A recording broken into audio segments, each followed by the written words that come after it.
دوجار بنزینەکەی حکوومەتی عێراق گەیشتە هەڵەبجە و لە 3 بنزینخانە بەسەر شۆفێراندا دابەش دەکرێت.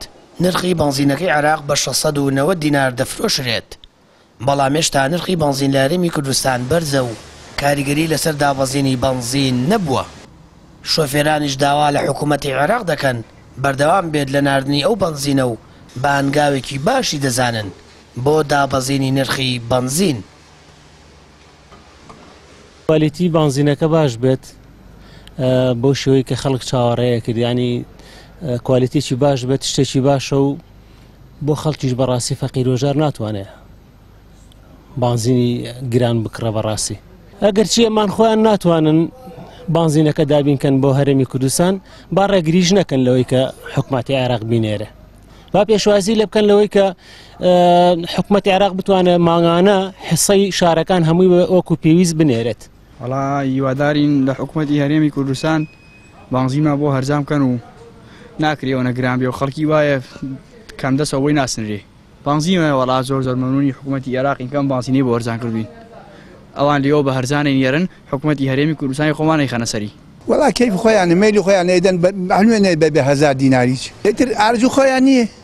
کەیف خۆی کەس هەیە بڵێ بۆ واکەی ئارزوو خۆیان مەیلی خۆیان ئەیدەن بە 1000 سال لە کەرکووک بە 450 وانە لێرەش پاڵەفگە هەیە پاڵفتەیەکای نێرە بۆ جنوب بۆ کەرکووگە و ناوە لێ بە هەرزاندا لێرێنەوە بەگران بەێمەوتەوە.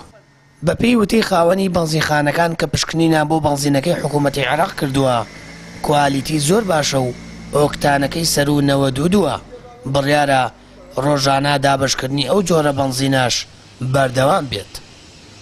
ڕۆژانە هەڵەبجە بەشی پێویستی خۆی و زیاتریش حیسەی هەیە کە ئەو بنزینە بێت.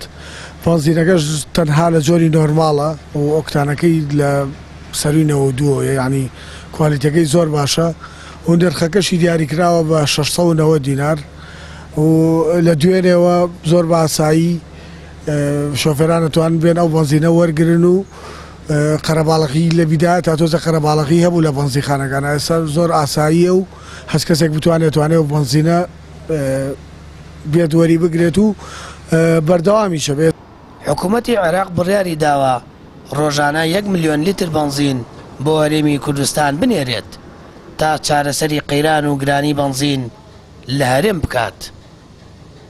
لەو بڕێش ڕۆژانە 147,000 لیتری بۆ پارێزگای هەڵەبجە ڕەوانە دەکات و لە ڕێگەی 3 بنزینخانەوە دابەش دەکرێت. سامان فەتاح، کەناڵی ئاسمانی پەیام، هەڵەبجە.